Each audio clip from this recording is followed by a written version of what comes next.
ఆంధ్రప్రదేశ్లో అసెంబ్లీ అనుకున్నదే జరిగింది. వైసీపీ సభ్యులు అసెంబ్లీకి వచ్చి కాసేపటికే వెళ్లిపోయారు. గట్టిగా 10 నిమిషాలు మాత్రమే సభలో ఉన్నారు. సభకు వచ్చినప్పటికీ నుంచే జగన్ సహా వైసీపీ సభ్యులు గవర్నర్ అబ్దుల్ నజీర్ ప్రసంగానికి అడ్డు తగిలారు.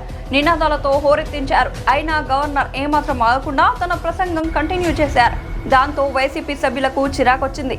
ఇది ఒక ప్రసంగమేనా అనుకుంటూ గవర్నర్ ప్రసంగాన్ని బాయ్కాట్ చేశారు. అసెంబ్లీ నుంచి వాకౌట్ చేశారు. వైసీపీ ఆందోళన, తమకు మైక్ ఇవ్వట్లేదని ప్రతిసారి చెప్తున్న వైసీపీ ఈసారి మైక్ అవసరం లేకుండానే సభలో కొంత ఆందోళన చేయగలిగింది. ఆ పార్టీ ఎమ్మెల్యేలు 11 మందే ఉన్నా గట్టిగానే నినాదాలు చేశారు.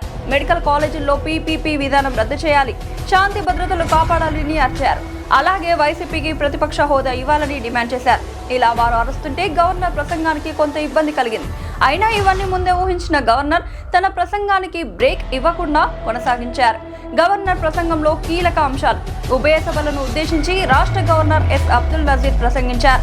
ఏమన్నారంటే, విభజన సమస్యలతో పాటు వారసత్వంగా వచ్చిన ఆర్థిక కష్ట నష్టాలలో ప్రభుత్వం పాలన ప్రారంభించింది.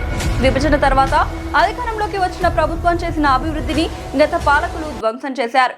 వ్యవస్థలను నిర్వీర్యం చేయడంతో అభివృద్ధి ఆగిపోయింది. ఆర్థికపరమైన ఇబ్బందులు పెరిగాయి. శాంతి భద్రతలకు విఘాతం కలిగేదా గత పాలకులు పాలించారు. 22A దుర్వినియోగం చేశారు. మౌలిక వసతులైన విద్యుత్, సాగునీరు, రహదారులు లాంటి రంగాల్లో అభివృద్ధి కుంటుపడింది. 2024లో రాష్ట్రాన్ని పునర్నిర్మాణం చేసే బాధ్యతను కూటమికి ప్రజలు అప్పజెప్పారు.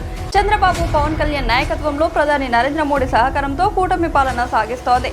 గత 19 నెలల కాలంలో రాష్ట్రాన్ని పునర్నిర్మించి గాడిలో పెట్టింది. సూపర్ 6 సహా సంక్షేమ అభివృద్ధి కార్యక్రమాలు రీస్టార్ట్ అయ్యాయి.